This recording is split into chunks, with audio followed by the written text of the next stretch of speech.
Hi, it's Steve Morrison here, and you're listening to Chat with Chaps, chatting Millwall, come rain or shine. Hello, good evening, everyone, and welcome to a special edition and a first of its kind of the pre-match preview, where we, as a group, will be dissecting all of the comings and goings and ins and outs as we go into the Watford game on Saturday. I'm sure we're all very, very excited for that. We have three fantastic guests for us today, so I'll go around and introduce them. Some familiar faces, of course. First of all, to my left, right, I don't know, is Dan Marsh. Dan, how you doing, mate? Yeah, good, thanks, mate. Yep, look forward to a weekend, and yeah, look forward to getting into it. Absolutely, buzzing for the weekend. And also, we have a familiar face, Mr. Joe Zampa. How you doing, mate? You all right? You finished your dinner? I'm good, thanks. Got a bit of a twinge down below hearing that Steve Morrison intro. I can't lie. And apart from a bit of indigestion, heartburn in about 10 minutes, if you see me sort of go cool over and get a glass of milk from, you know what's going on. But apart from that, I'm all good, mate. All good. Good man. Good man. And finally, last but no means least, George, how you doing, mate? You good? Yeah, good. Not too bad. Good. Again, pleasure to be here and previewing, the opening day this weekend, of course. 100%. I think we're all, regardless of what we'll get into around the transfer business, I think we're all still absolutely buzzing for the weekend. So just a quick note as well. This is meant to be streaming to YouTube and Twitter, although it's just informed me that I can't stream to Twitter, even though I have signed up for a premium account. But maybe it takes a bit of time. I only signed up today. So we'll get that sorted for the next. I don't want to start again. So we'll get that sorted for next time. But gents, let's jump straight in. And I'm going to come to you straight away, Joe. Thoughts on the transfer business so far? You know what? I've changed my tune. I don't know about the others. I'm sure we'll hear from in a second. But one minute I've been quite pleased with it. Then I've sort of been a bit disappointed. Then I can reflect on it again. Well, actually, we have got Tanganga on a perm, and Langstaff, who's top goal scorer in League Two. Then I think back to like the pieces of the jigsaw that's still missing.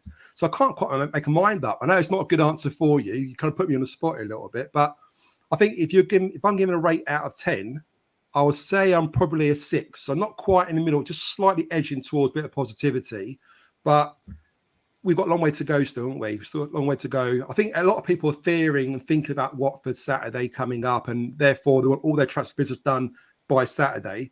Whereas really, we've got plenty of time to go until the deadline. 100%. And I did a Watford show last night, which will go out before the weekend, and they're in a similar position. They're like, we don't even know if we're going to field a team. So it's not just us. I think there's a lot of clubs in similar positions. But George, what's your view, mate? How would that sort of scale of 1 to 10? Joe's at 6. What's your view, mate? Well, listen, I remember coming on the channel a few weeks ago, the round table. Of course, if you haven't seen it already, go check out the channel. Make sure you subscribe.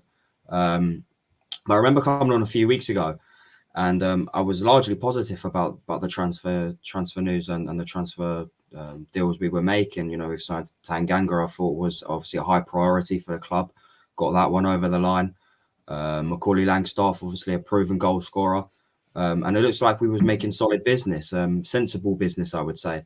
And it's just gone flat. We haven't heard anything. Obviously, there has been rumours in the last couple of weeks of a few incomings, but nothing's really close. No new signings over the line. And I think it's been disappointing, really. And you listen to the Neil Harris quotes, which he says in recent interviews, and even he seems frustrated that he's not managed to get any more bodies over the line and in the door. So with the season starting this weekend, and I'm just really surprised how flat it's been. Really surprised. I'd like to think we would have done more business, especially because of how light we are in terms of squad depth, etc. So yeah, disappointing. Obviously, like Joe said, transfer window doesn't shut till I think it's the 31st of August, the end of the month. But yeah, definitely disappointing last couple of weeks, I would say. Yeah, and I think the kind of murmurs from Neil Harris in certain interviews are getting louder, aren't they? I think you can. There's almost an article every day at the minute coming out where, in a subtle way, but getting even sort of, the more they come out, they sort of seem to be less subtle, of him hinting that he wants more, he wants to see more, and I'm sure we'll get into that. But Dan, one of the players that we have been linked with, and a player that, you know, Neil Harris has publicly come out and said, although he's not going to talk about other teams' players, he's also alluded to the fact he does like him, is Jason Molumby. And you were actually the person that broke the news, the exclusive news that we were interested in him. Tell us a little bit about, tell us what you can in terms of how that came about and, you know, where that is at the moment and what, you know, just tell us a little bit more about Jason Molumby. So just before we get into Jason, I think George is, you know, spot on. I think the frustrating thing for me, I think with our transfer business, I think you've got to be disappointed that we're sitting at this stage of the window, although there's still 3 weeks left. We knew where the weaknesses in the squad are, and there's some pretty significant, you know, shortcomings in that squad. You know, you look at the forward options still, and there's not really been any movement. And I don't think it's a secret. You know, I think Neil Harris has been quite vocal throughout pre-season, really, sort of saying, you know, that everyone at the club knows where these sort of voids, these dearths in the squad are. So it's disappointing, and I think the thing that disappoints me the most is the business we've actually done has been I'm really, really happy with. I think, you know, Japhet Tanganga obviously showed he was a really good defender last season. We've gone and got, I think, 2 of the most productive in terms of stats and stuff, 2 of the most impressive goalkeepers in League One. I think Liam Roberts had a really, really good season at Barnsley. It's just a shame that in terms of outfield signings, it's just Tanganga and Langstaff. And although Langstaff's a proven scorer at League 2 level, you know, will he be able to step up? That's one question. He's not going to be able to step up if he's got no service. And at the minute, you're sort of looking at that. You look at the team that started the last friendly against Southampton, and it's not, you know, it's not really that different from the back end of last season, without obviously Ryan Longman in there, who had a good end to the season. So, yeah, that would be my concern. I mean, on Molumby, so he's one that Neil Harris really, really likes. He sort of said himself in the South London press this week. He obviously signed him, didn't he, back in, I think 2019, I think it was 2018, 2019, just before he left originally. I think that's one he'd like to do. It's probably not the most pressing signing. Like, I've just sort of gone off a little bit there on, you know, I think personally, I think we need wingers in. I'd like to see another forward option. So I definitely don't think he's the most pressing signing. And obviously, there are factors around it. Millwall factors, West Brom factors, and other factors. Like, obviously, the biggest one is the potential ban. Not really too sure. I'm not an expert, so I won't pretend to be. I don't know what's going to happen there, but I would imagine if it's sort of, you know, bad news for him, that might be something that impacts that in a negative way. But there's interest there. There's been interest all summer. I don't think I don't know if I sort of stressed this enough in the original article. The priority, as far as I'm aware, is obviously attacking options. It's what Neil's been saying. But I think obviously George Saville's another year older. It's in the last year of his contract. I think for me, you're probably looking at Molumby as a sort of a long-term succession plan there. I know some people have said that online as well, and I think they're spot on.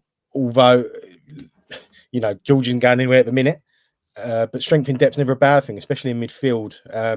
People forget, although he didn't play much last year, Alan Campbell was still a body at the end of the season. So we're a body down there. Alfie Massey's obviously had a really, really good pre-season. I suppose it will now be a case of, would he be better served staying in and around it or going out on loan? And I'm not too sure what the plans are with him, but I don't think it would be the worst thing in the world if we were able to do that deal for Molumby and then Massey went out on a good loan. Whether that will happen, that's, you know, me putting 2 and 2 together and maybe getting 10, but I don't think that would be the worst outcome. I don't get the impression that anything is sort of ultra imminent. Obviously, with Wednesday night, I think if anything, this stage of the window, things kind of change by the hour. So obviously, if you're watching this tomorrow morning on replay, we might have, you know, I might be looking like a bit of a wally right now. But I think even if something did sort of happen, we're very, very unlikely to see it, given how close we are to Watford now.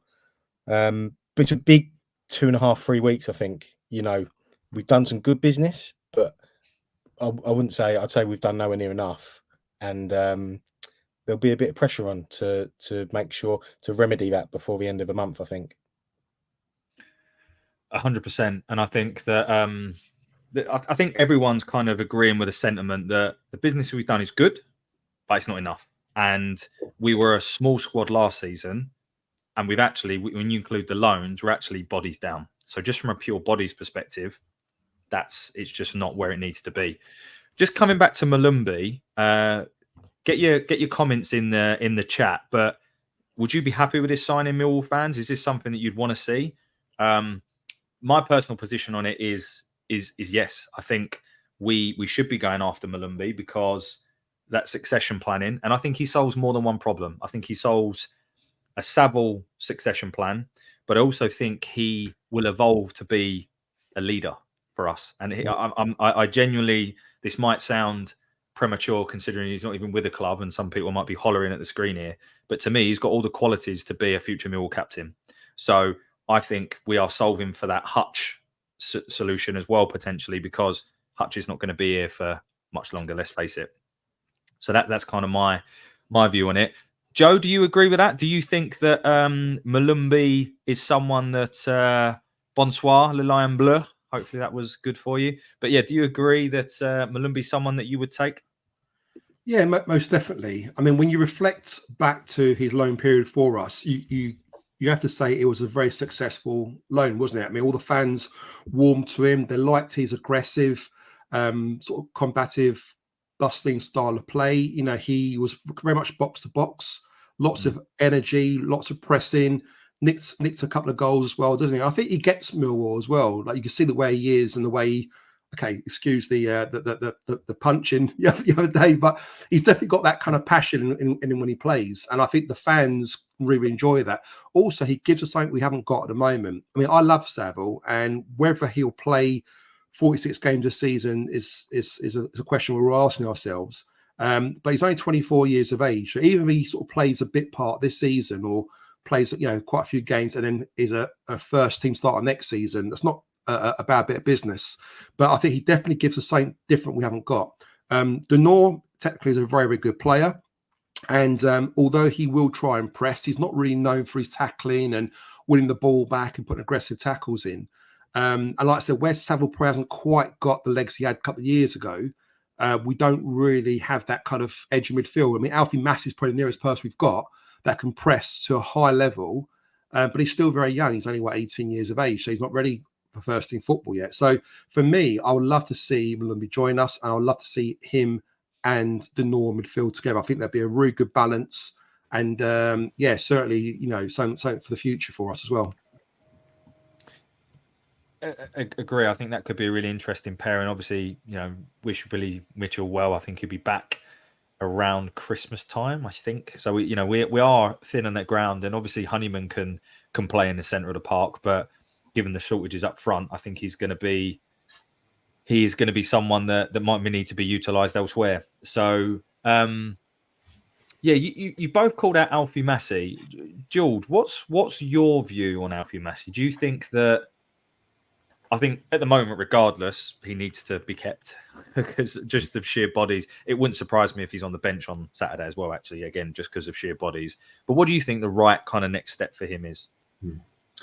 Yeah, I've been very impressed with what I've seen of him so far, albeit it's obviously pre-season, but pre-season for the under-21s players is obviously an opportunity to impress, and I think he's certainly done that. I think he's a hard tackling midfielder who likes to get stuck in, and then when he does get on the ball, I think he possesses great qualities. Likes to pass forward, likes to keep the game simple, keep it simple. So the next step for him is potentially going out on loan if he's not going to get the opportunity in the first team. And like you said, obviously just sheer numbers, at the club, in the dressing room, and the number of bodies we've got, he can't go out on loan yet because he most likely probably be on the bench come Saturday. But if we was to bring in another midfielder, say it was Jason Molumby, I'd like to see him go out on loan. And I don't believe in our best talent sitting in the under-21 setup. I think we've got to send them out on loan as early as possible to help them gain men's experience, because just sitting in the under-21s is completely different to men's football, as we know. So in terms of his development, I think it might be best if he goes out on loan if he's not going to be getting regular game time in the first team. And whether and where, and obviously then where would he go out on loan? Obviously, we send a lot of the under-21s out to the National League on 1 month loans up to 6 months out in the National League. But I've seen enough to think that he might be able to go out and do a job at League Two level. Why not? Why not send him out on loan into a League Two club? Obviously, there'll be plenty of teams in that division sniffing for loans, sniffing for players, sort of last minute. And say if he's not going to get game time, why not? I think it will be very, very good for his development, and then he can come back in 6 months, maybe even next season, and be 10 times the player. Who knows? So yeah, someone like a Bromley or something like that, with Byron down there, Dunny, someone like that is a logical fit. And I would imagine that we're just waiting for a few more bodies to come in before that happens. The Lion Bleu says, how much TV money are you receiving this season? It's a good question, and I don't know the specific answer to that, but what is triggered for me in my mind is just the fact that we actually haven't spent that much money on transfer fees, really. If I've got it right, it's probably around 1.1 million between Jensen and Langstaff. So I do think there is money still in the kitty. And Alan says here, what's happened to Longman? I don't know, Dan. I'll come to you on this one, but I did read somewhere that Longman popped his shoulder again, so I don't know if he's actually injured. But what's your view on Longman, and why maybe this is a transfer that at the start of the season, start of pre-season, I should say, I think every Millwall fan assumed it was done. Like I didn't even think that there would be any chance he wasn't going to be here, and all of a sudden we're sitting here going into the actual first game of the season, and he's still not here. Yep. I think a lot of people would have been in that boat. I remember after the Swansea game, I think Chopper himself said that Ryan's kind of made it pretty clear he'd like to do that. Did a story early in the summer about interest in him and a couple of other clubs. I think Richard Cawley of the SLP sort of said that Hull were looking to make a profit on him, which is sort of, I think, has influenced it. I don't think there's been too much movement on it. So they bought him for a decent sum, so would have been asking for 7 figures plus. But in terms of where he is at the minute, when I sort of last checked, and this is sort of back end of last week, he was obviously in the team at Hull. I think he's had a pretty good pre-season. I think he's made a pretty good impression. So I think that would have complicated things anyway, because they're not having a great window. I think, I'm not, mate, I can't think if 18 players, I'm sure they've lost over the summer in total. They've lost a lot. Yeah, I can't think off the top of my head how many they've bought in, because I know they had Thomas Asante, didn't they? And then he went to Coventry. But I think they were I think their situation didn't help. And I don't know. The honest answer is at the minute, I don't know. I think he's injured. I'm pretty sure he's injured. Obviously, his shoulder popped out. I've not seen anything else on it. But obviously, if he needs to have an op, that would further complicate things. Maybe it's something that if the grounds are sort of right, all parties will look to revisit. But I think it's a real shame. I'm not going to go into another sort of in-depth thing on Longman, because I think both the shows I've been on, I've been quite vocal about how much I liked him last season. But yeah, it's a shame, and I think it sort of goes back to, on paper, that should have been an easy deal, and it's disappointing, but at the same time, that's out of anybody's control. It's Hull's prerogative to ask what they want for him. If the club deem that not to be value for money, that's obviously down to them as well. And obviously no one can help him getting injured, but it does look like at the minute that in terms of wide options, it will be a case of looking elsewhere. I'm still confident that it will get done. I'm not basing that on anything, by the way. I'm just confident that eventually it will get done. I think Hull will get their targets, and then I think we'll meet somewhere in the middle and get it done. Although he's not the only winger and wide man that we need. I think we need more than that. I was going to go to a different comment, but as this has just come in, this is an interesting one. So hopefully Idemo starts Saturday. He's been given a chance to prove himself to Harris. Seems so determined to create dangerous attacks. So I think I think I speak for all of us to say that we agree with that. I just cannot see him starting, as in Harris starting, both Romain and Idemo. I just can't see it. I would be gobsmacked if he did that on the opening day of the season. So that's my view on it. Joe, I know you're a big fan of both of these young lads. What's your perspective on that? Would you start both of them? You know, what's your view on that?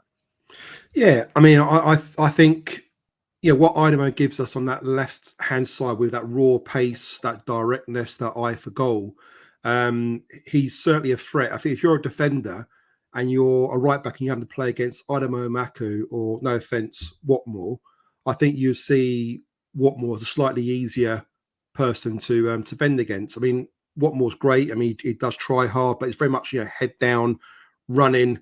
Sometimes they even run towards goal. I watched him in pre-season a couple of times. He's sort of running the ball, goes sideways with it, and he sort of goes backwards with it, and you kind of question what you're doing a little bit. You know, it's like playing FIFA for the first time, not knowing what the you know, the controls are on the joypad. But Idemo is just very, very direct. But I think looking at pre-season, you see Harris picking Watmore ahead of him quite often. And if you look at the last game against Southampton, yeah, normally they pick the team they kind of want to start, you know, for the first game of the season. And of course, Watmore started. SA got 90 minutes, I think, from memory. So that's a big statement there for SA. I think he's going to have a good crack this season on that right side. Although I must say, I still don't think it's his best position. I still prefer him playing in number 10. So why he didn't put Honeyman on the right, where he has played quite a lot last season, get him to do the defensive work backwards and forward, and leaving SA in the 10 to be creative and fill in the Zian void at the moment. I don't know why he's not doing that, but obviously Harris is the manager. That's why he gets paid the big bucks, doesn't he, I suppose, you know. But to answer your question, Amaku for me should start. Whether he's got 90 minutes in him, I doubt it. But even you bring Watmore at 70 minutes. They're both going to play, aren't they, Joe? It just depends which way round. Yeah, but I prefer giving the lion's share to Imaku, get him starting, and then get Watmore for the last 20, see what you can do. But yeah, interesting what he does on Saturday, of course. Completely agree, and I guess we'll see, and we will talk about the lineup in a little bit. I just want to go back to there's a couple of comments in the chat around recruitment, so I'm just going to flash these up, and then I'll ask a question to you, George. So BA Line says, "Can't believe we haven't signed a target man since Matt Smith. Is the recruitment that bad? Thoughts, please." And then Hugo says, "Chris, I mentioned your post the other day. If we sign Molumby, will we still have enough in our budget to sign the attacking players we need?" So where I want to go to with this question, George, is, and there was a poll that went out on Millwall Polls today, and it basically said, you know, essentially simplifying it, was who's to blame for the recruitment situation. And I think when I looked at it just before this, it was 48% blaming the recruitment department, essentially. What is your assessment on, I guess, the question that BA Lion asks, which is the recruitment that bad, and why have we not signed a target man since Matt Smith? Yeah, I think you've got to look at the recruitment team firstly. The recruitment team are in charge of players coming in the door.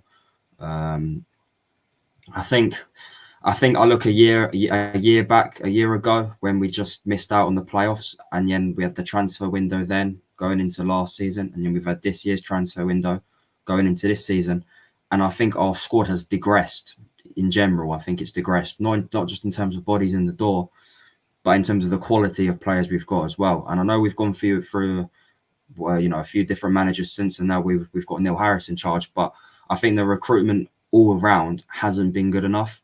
You'd argue, listen, we have spent money. We've spent money on Casper Denor last summer. We then spent money on Macaulay Langstaff this summer.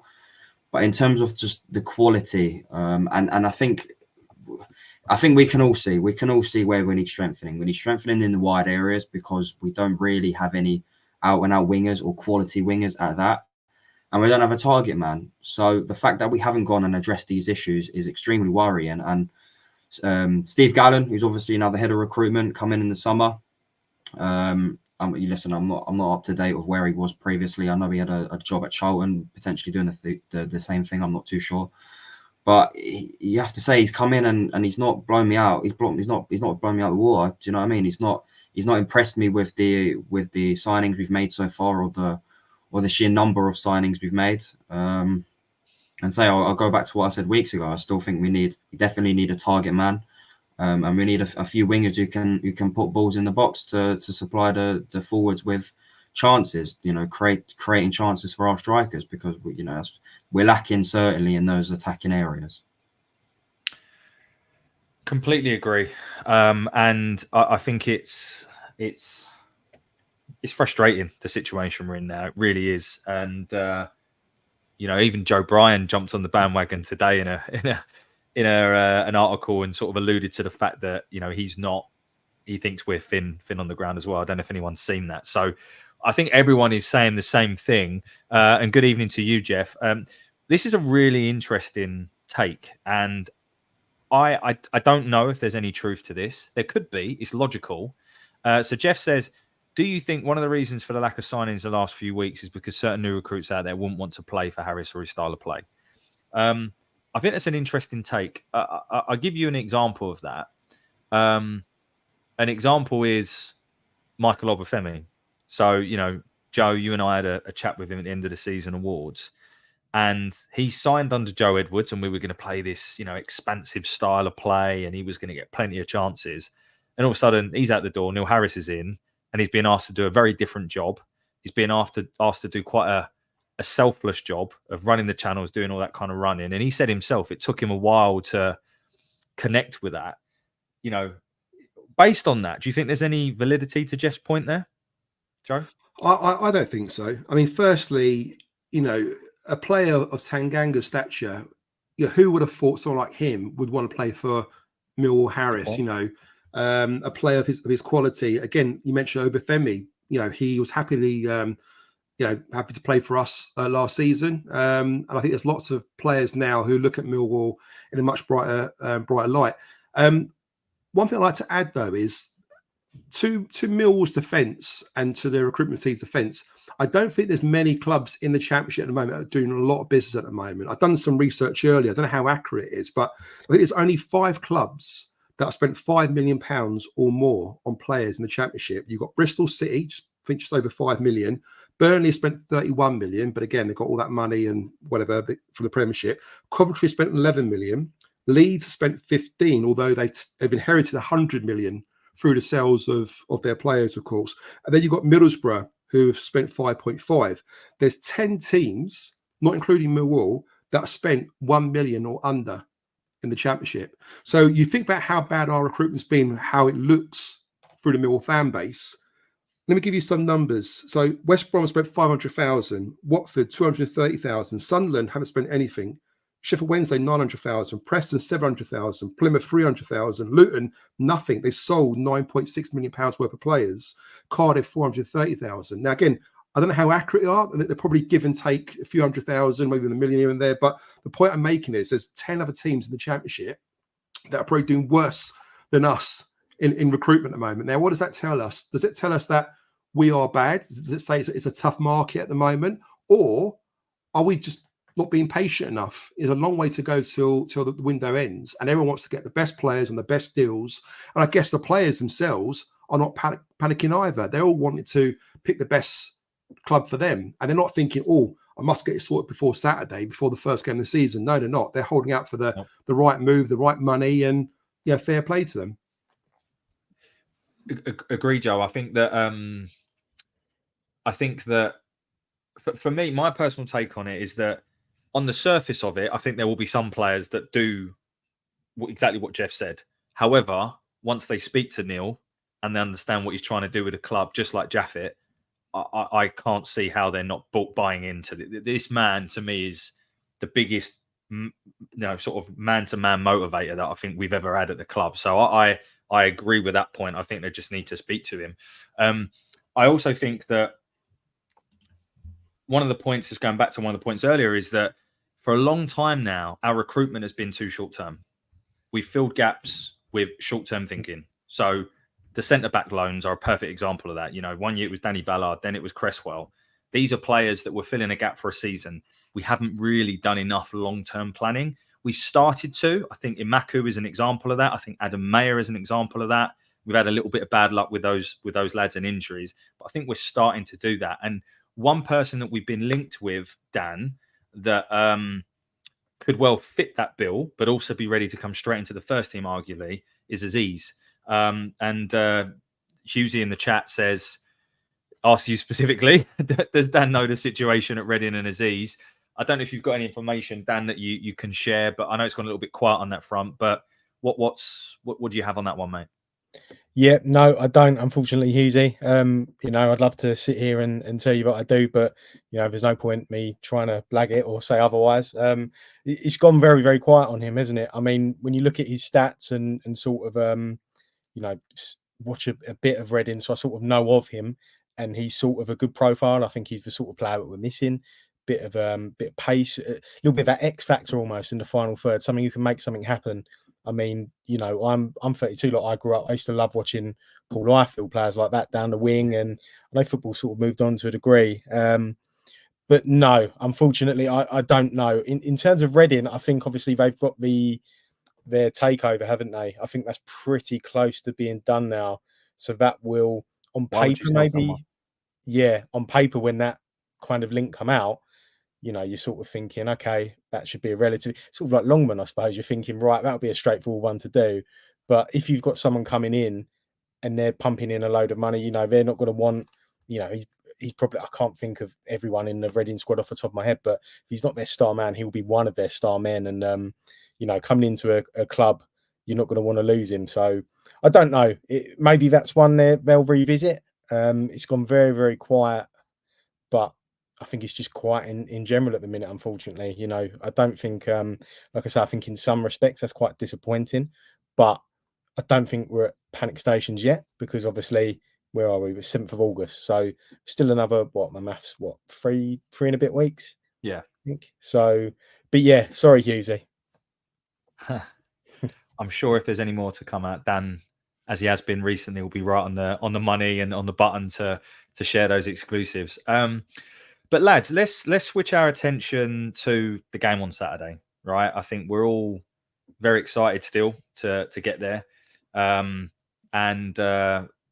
despite the fact it's a 12:30 kickoff, it's interesting because I've been doing some work with Sky, and I haven't been able to share my thoughts, shall we say, on the fact that all the kickoffs are 12:30. So that's been interesting. I've heard it was your idea. Oh, have you? Yeah, it's so true, actually. So when they're asking, you're saying, that's a great idea. I especially love the really late kickoffs as well, midweek. Yeah, exactly.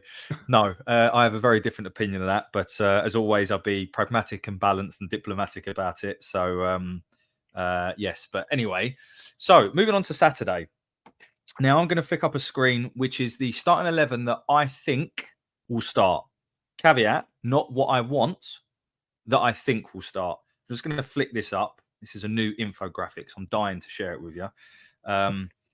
So this is the starting 11 I think will start. So Lucas Jensen in goal, right to left, back four of Ryan Leonard, Sean Hutchinson, captain, Jake Cooper, Joe Bryan. Midfield, obviously, I know SA and Watmore probably further up the pitch, but SA and Watmore as the two wide men, Denor and Saville in the middle, and then Honeyman in like a running 10 position behind Tom Bradshaw. That's my view of what I think will start the game, which is very, very similar, if not the exact same team that started against Southampton. Gents, how does that make you feel? Does that get you excited with the proposition of that lineup? Do you agree with me? What's your thoughts, George? I'll come to you first, mate.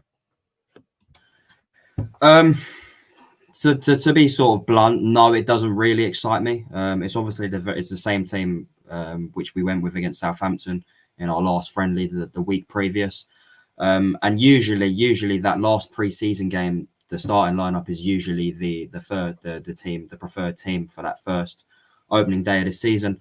I look at that side and I don't think there's an ounce of creativity in it. I think you've got Romain SA, who's still raw, he's still young, and there's still debate over where his best position is.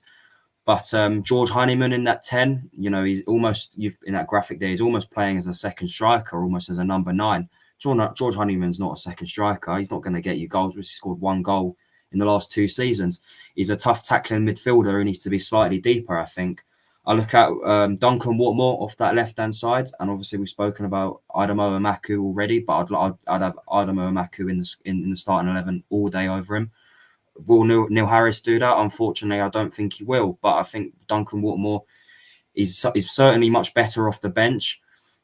But I get frustrated with Watermore because I think he's digressed as a footballer since he's joined Millwall. I do believe that. I think when he was at Middlesbrough, he was putting up decent numbers. And then I thought I was one of these which was quite excited when he came to the club, but he's not really done it, I feel. And he just needs to get his head up. He needs to get his head up more. His head's always down and he just runs. And a lot of the time it just leads to nothing. So I look at the front four, let's say. Obviously, Macaulay Langstaff, as we believe, is still nursing a toe injury, so he probably will go with Bradshaw. But I just don't see any goals. And the question still is regarding Millwall is, how are we going to score goals? How are we going to create opportunity for our strikers? If we're not hitting teams on the counter attack, or we're not playing for set pieces, how are we going to score? And I just don't feel like there's any goals in the team, unfortunately. And the comments in the chat that I've been flicking up whilst you were talking would also suggest that they agree. And the good news is, to Bailey's point, Watford might be worse. So speaking to some Watford fans last night, they are in a similar position. They don't even know who's going to start up front for them. They've got Rajovic, who they basically describe like a fridge that doesn't really move. But he seems to be a knack of scoring goals. They've got a 19-year-old they signed on loan from Celtic. Signed permanently from Celtic B team that's going to start probably for them. So they're in a similar position. And that's why I think if we can somehow get over the line on Saturday, we can't get too ahead of ourselves, because I think we'd be beating a very poor team. And actually a lot of pundits have tipped them to go down. Then I'll come to you, mate. You know, what's your assessment of Watford? You know, is this a team that we even in the current position that we should be looking to beat on Saturday? I think so. I mean, we're sort of doing our predictions for the paper this week, and I've got Watford down to struggle. I've got them sort of in and around the drop. They've had a difficult summer. I think their ownership's always been a little bit sort of hard to get my head round, but I think the other club, Udinese, have spent millions and millions of pounds, and Watford have sort of been left to their own devices. I think we should definitely be looking. It's a game we should be looking to win. I think home form under Neil Harris, I think I've said it before when he first come back, if I was going to pick any Millwall manager to manage a one-off game at the Den, a cup game, he'd be it. So I think we'll be okay. I get what people are saying about the team, and I think if nothing else, it highlights what we were saying earlier, how sort of there are big, I'd say, deficiencies in this team. You look at that team, and there's not a lot of pace, obviously, other than Idemo, which I don't think is sustainable long term. Like the Championship is, even over the last since Neil was last in the job, I think it's a much more athletic league. Sort of, you need pace, you need power as your game changes. What I would say though is, although it might not be the most sort of enticing team on paper in terms of, I think George is spot on in terms of creating chances and scoring goals. We're solid. I don't think it's a difficult one. We've not got the strength in depth, and we need more. But at the same time, let's not forget at the end of the season, this is that core nucleus of players. We were solid. It's not like we were scoring 3s and 4s at the end of last season. So I'm not overly sort of concerned, like especially in terms of that one-off game. I don't think it might not be a classic, but I'm not overly concerned about sort of heading into that game with that team. Like I said, there's cons absolutely in terms of creativity and stuff, but you look at that, defense is solid. I think the midfield as well will be the same. It's just it all goes back to a transfer window, doesn't it? You can tell looking at that team which bits are okay and which bits need attention. Yes, and this is the disappointment, right? Because last season we were a top 6 side from a defensive point of view. Fact, we were. But we were 23rd in attacking sense, in terms of goals scored and attacking opportunities, chances created. And we just haven't addressed that, right? Like this is the big problem. We just haven't addressed that. And that team is representative of it. But I think as you said there, our shape will be fine. Joe, I'd love to get your perspective on this, but Russell Martin came out and said that we were the team with the best defensive shape he played against all season, which is a compliment from a side that plays very tiki-taka football. Do you think that there will be a slight difference in our style of play this season, given that we're not, defending straight from the off and trying to stay up? There's we're starting from a fresh, from a fresh point of view. What's your view on the style of play and how you potentially see that evolving? Yeah, I mean, you can see why Russell Martin said what he said. I mean, when we did them 1-0 at St Mary's last season, he obviously compliments us by how we were so defensively organised so well. He's clearly sort of seen us as a team that's very hard to break down. He knows there are probably teams that he may come across, in the Prem where they need to kind of use the ball better, and he used us as an exercise. But although they beat us 1-0, I think it was, wasn't it? It wasn't a game where I think they created loads of chances against us. So defensively, I can't see there being an issue with us. I think we're pretty sound. Again, just worrying that we can't create anything going forward. We can't create any chances. The games I've seen us play in pre-season, we don't look a team that look comfortable on the ball at the moment. I mean, I think we had a couple of decent results behind closed doors, but from what I've seen so far, even against like the Murcia game in Spain, it was terrible. Against a team that are quite sort of low in the division. And I don't know. I just think what we need really is, as we clearly need, is players. For Saturday's game, I'm a little bit concerned because speaking to a mate of mine who's a massive Watford fan, he goes home and away. He's been so upset with Watford pre-season. I think they've had losses against Gillingham, Wickham, and I think they drew against Stevenage, and I think even Reading beat them 2-0. So they haven't been playing very well. And he said they can't create chances. He said they can't create chances. They don't do nothing going forward. They're lacking presence in the final third. And I feel like I say, hang on a minute, are you describing us, Millwall, here? Because what they're going through, we seem to be going through exactly the same thing. So it wouldn't surprise me if Saturday ends in a 0-0 ball draw because they're low on confidence. They're not scoring. Yeah. We're okay defending. We're not going too good the other way.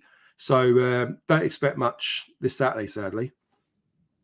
Yeah, and to your point on their form last season, I believe they only won 2 of their last 13 games.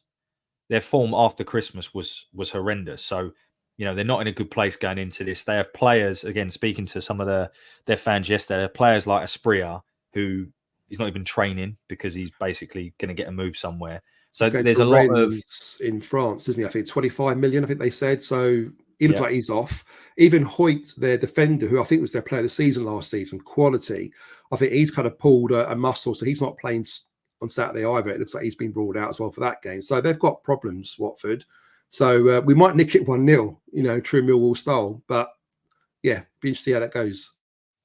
And hopefully someone can fact check me on this, because when I was on the show last night with the Watford fans, they were telling me that although Wesley Hoyt's pulled a muscle, he certainly pulled a cracker in terms of his misses. So I haven't actually managed to check, but anyone wants to fact check me on that, please do. Please let me know.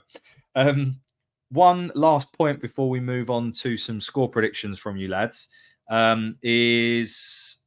how serious is Langstaff foot? Does anyone know if he could be in contention to start Saturday? We seem to have this knack of signing players that, for one reason or another, just aren't ready. Like Tanganga can't play tomorrow. Langstaff, I don't think he's going to be fit enough to start. It's a defect, isn't it? It's like trying to pull a girl at 2:00 in the morning at a nightclub when you're half cut. I mean, George will tell you this. And you've got to find someone with a bit of a wonky eye, maybe a bit of a dodgy hip, just so you can definitely bag her, take her home. Same with Millwall. We've got to look for those little faults, haven't we? I hope they're a bit of a rough diamond. I'm sure George doesn't have that problem, Joe. I think that's probably just... No, he's a good-looking boy, to be fair. I think he'd be all right. But yeah, I don't think, to answer that question head on, I don't think Langstaff is in condition to start. I think he'll be on the bench with Nisbet, and there'll be our 2 attacking options. And we'll see if Nisbet's still at the club. Who knows? Come the August 31st deadline. Right, gentlemen. We're all going on Saturday. Promises to be an early start, and I'm for one hoping that we can get over the line. Gonna go for score predictions. So I'll go. Do I go by age or beauty? It'd be the same thing. So I'll go with you, George. So George, tell us your score prediction, and do you know what? I'm going to go a step further and tell me the goal scorer. If you've got any goals, that is, tell me the goal scorer as well. I don't think it will be a good watch for the neutral. I think if you're going to see, I think it will be very similar to the game we played against Watford last season, where Zian Fleming scored that free kick where I think we might nick an early goal, and then the game will sort of just die to a slow death, and then full time comes and we've won. I'm going to go with, I've been thinking about the score prediction this weekend, and it's quite hard to call at the moment. I'm going to go with my heart over my head. I'm going to say we're going to win the game 1-0. I think we'll have enough at home. Obviously, hopefully, it'll be a good atmosphere Saturday, and we'll get a good number of fans through the door. So hopefully, all said and well, I think we've got to remember as well on the opening day, and Millwall actually have a very good record on the opening day, especially at home. Especially at home. I know we beat Middlesbrough away last year. Romain Esse with a goal. So I'm actually going to go with that. I'm going to go with a 1-0 win. I'm going to go with Romain Esse to get the goal. Nice. Well, Interstellar's very close. 1-0 to the wall. Imaku off the bench. That's me done. You might as well come to me now, because that's what I was going to say. 1-0 to wall. Imaku off the bench scores the winner. Cheers for ruining it for me, Estella Beat-Teller. That's what you get for being late, mate. Fuck me. I love that name, by the way. And I don't know whether the Watford fans do a prediction, and they don't allow the same result. But I don't know whether, being completely honest, I don't know whether we're going to do this every week. This was just a spur of the moment thing, wasn't it? So for now, I'll let you take 1-0 as well, Joe. Lions Raw reckons 3-1 with Bradders getting hat trick. I mean, he does like a goal against Watford, in fairness. Watford fans don't like him. And then Millwall Fancam says 2-0 win with Esse and Bradshaw to score. Dan, what are you thinking, mate?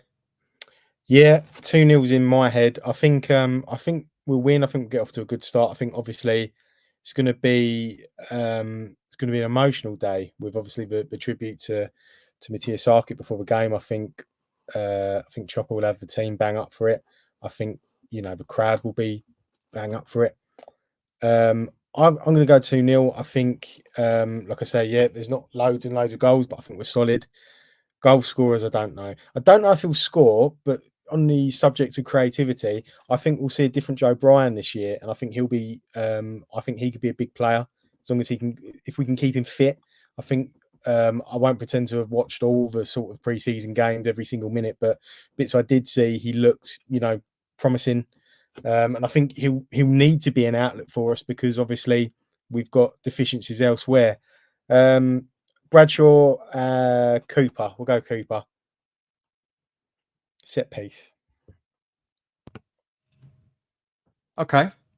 I'll take that all day long.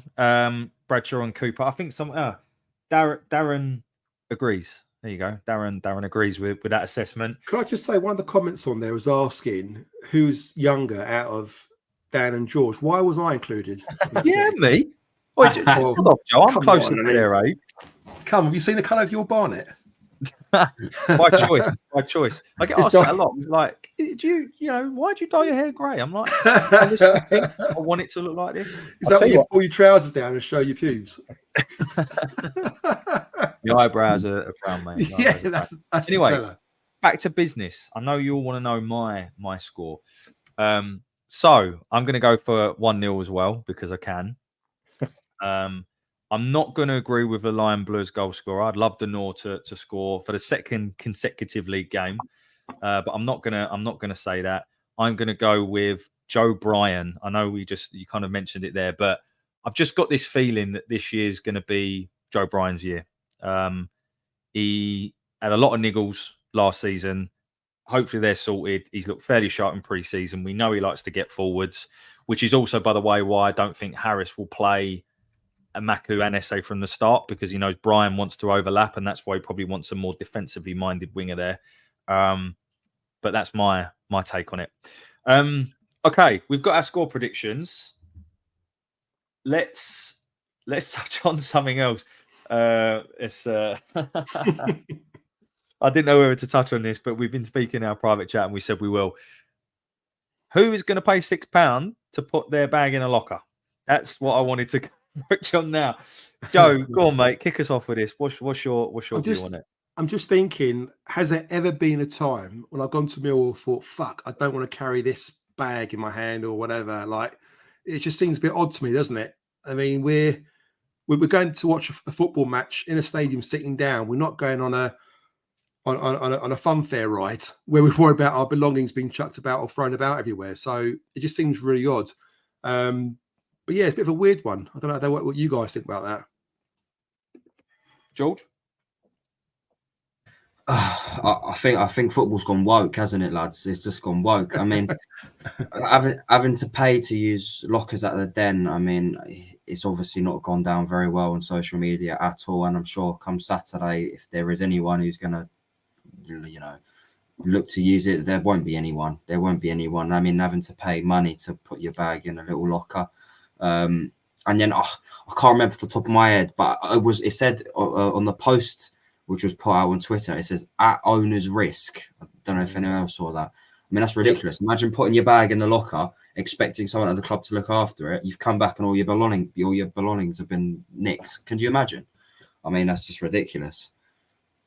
It never lasts, will it? Let's be honest. It won't last. Like I mentioned the comments there about people working midweek in London. Might have, isn't it? Yeah, but I mean, who goes around with briefcase these days? I don't know whether that's a valid reason. I don't know about your job, Joe, mate. Like, I do. I carry I Really? take a bag. So this example here from Danny, I do take my bag. If I come from work, I'll take my bag. But my personal view, and Dan, let's see if you agree with this, is do I think it's ridiculous? Yes. But I would never use it. And I feel that most of the people kicking off about it will never use it. So if you don't like it, just don't use it. I know that might just be such a simple view. Like, I don't want to moan about it to the club because I would never use it. So I couldn't give a monkeys whether it's insured or not. So that's my point of view. But Dan, what's yours? Where would you put your file of facts? Probably not there. Next to your Motorola phone. Yeah. Yeah, it's a difficult one. Like you, I probably wouldn't use it, but I sympathise with people who, just because it doesn't affect me doesn't mean I don't sympathise with people who won't. Because yeah, it's a big thing. If you're coming from work and you're sort of, like I've got to take my laptop to work and sort of thing, it's a bit different. If you've got, I don't know what else you'd have in there, and some notebooks or something or whatever for work, and that gets lost or whatever, then it's a bit different. But if it's really, really valuable stuff and puts people in an awkward situation, and yeah, if it's sort of at owner's risk as well, it's a weird one, isn't it? Well, I'll leave it at that. It's a weird one. Yeah. To George's point, sorry, Chris. I'd say to George's point, it's very true. How safe is your belongings going to be kept there? Will it get damaged, stolen, taken away? And then Danny mentioned just there in the comments about bags not being allowed in. I don't know whether that's true or not, but could that be the reason why? Yeah, we'll have to investigate it. But I'll put it this way: I think I'll probably get to the Den at about 11 on Saturday. I certainly won't be bringing a briefcase or a rucksack. You might bring your man bag with your toiletries and your cosmetics and moisturizer. Hair products. Yeah. Grey hair dye. Yeah, I'll do that. Thanks, Joe. That's allowed. That's allowed. Right, gents. I think we'll. I'll come to each of you for final thoughts, and we'll close out there. Like I said, guys, this was I think we decided this, didn't we, at lunchtime, right? We didn't even know we were going to be doing this, but we've got some decent numbers. So thank you very much for listening. Really appreciate it. If it's something that does go well, maybe we'll start to do it on a more regular basis. Really do appreciate everyone listening. And guys, just if you are listening right now and you're not subscribed, please just click that subscribe button, because we are at 730, I think, last time I checked. And we are doing our best to as you can see in bottom left, to raise as much money for Cancer Research UK this year. And the more subscribers, the more money we can make and the more money we can give away. So that's what it's all about. Joe, I'll come to you first, mate. Any final thoughts? Anything you want to say to the listeners? Yeah, just to echo what you said, really, about the subscribes. I mean, it doesn't take long to do it. It's very easy. If you're on YouTube now, you literally, I think you see a little bell or something. You click on something to subscribe, and that's it. You get your alerts as well if you want to get alerts. So important for Chris to take this channel where he wants to go to raise lots of money for charity. We need to get over 1,000 subscribers. Is that right, Chris? In order to get sort of money for it. That and a certain amount of listening hours, which we're creeping ever closer to. Yeah. So, yeah. And let's be honest, it hasn't been long since you launched this channel, and you've done fantastic well in a short period of time. And this is all down to the listeners and the people that are interested in listening to your content. So fair play to them, but we've got a long way to go still, and hopefully we'll get over 1,000. Personally, I'm looking forward to Saturday. It's nice to get back at the den again. I'm not feeling overly optimistic about the game itself and the score line. I hope I'm pleasantly surprised and shocked and wrong. But it'd be good to sort of go there. And of course, meet you guys for a beer before the game. It'd be quite nice to see you all before the game starts, of course. Yeah, love that. Blue bus, potentially. Weather dependent, knowing this country, who knows? Yes. Dan, what's any final thoughts from yourself? No, sort of similar to what Joe said. Obviously, looking forward to the start of the season. It's been, even with the Euros, I don't know about you guys, but like I got a bit fed up of Euros towards the end. Like, it doesn't come close, does it? Like, just buzzing for the weekend, and then hopefully, like I said, I think it's a big few weeks for us ahead. It's going to be really, really interesting to see what happens off the pitch as well as on it, and I hope there's plenty of good and exciting things to talk about in the coming weeks. But yeah, just to echo what Joe said, obviously it's been brilliant to come on again and hopefully do it again. So if you've enjoyed it, stick with the channel, give it a follow, a subscribe, and I'm sure the way we all ramble on, we won't have anything to worry about in terms of reaching those playback hours. We'll get that up pretty soon. But yeah, thanks for having us, and look forward to Saturday. Thank you, Dan. Lovely stuff. Georgie boy, take us home, mate. Well, despite the lack of optimism, hopefully we can get off to a winning start on Saturday at home to Watford. I heard that the weather's quite nice, so anyone going, obviously we'll see you there. I'm sure we'll be going. And most importantly, of course, aside from the game, paying tribute to Sarkic as well. I'm sure that will be very emotional before the game. So aside from that, of course, subscribe to the channel. Chris is working very, very hard on the channel. It's obviously growing very quickly, and it's all for a good cause. You've seen interviews with Aidan O'Brien, Steve Morrison, and I'm sure there'll be a few more to come as well. So there's not many things free in this world, but the subscribe button on YouTube is free. So make sure you subscribe. And again, pleasure to come on today and chat all things Millwall. Love that, George. Joe Zampa age reveal at 1,000 followers. Yeah, exactly. 27. Oh, love it. I couldn't have said it better myself. And George, you're a natural, mate. You should go into sales. We should talk off air. But no, I think that's a wrap there. Just to quickly mention that, like, my main show, if you like, is a post-match review, right? And obviously, I haven't done any of those because there hasn't been any matches. They will continue. I did a poor attempt for you, didn't I? To be fair, when I was out in Spain, it was pretty shocking because Phil Clark was threatening to pull my shorts down when I was recording. So I was kind of like looking at my shoulders. I was doing it. I rushed it really quickly. So yeah, it was a real poor chat with chaps effort, but I did it anyway. Well, listen, I'm looking for a deputy when I go on holiday this year, and based on that attempt, mate, I don't know if it's going to be you. So well, you got Dan and George there now, so I'm sure they'll do a better 100%. Job than I did. Yeah, but no, just to just build on that. So they will be starting again from Sunday. That will be out, the post match of the first game, and just to echo, thank you all so much for listening. It is really, really appreciated. There is no massive plan for this channel. I'm rolling with the punches. We'll just see what happens, and just really appreciate everyone listening. And hopefully, we're providing content that you're enjoying. So, thank you all so much. Thanks for listening. We'll see you down and then on Saturday. Bye for now.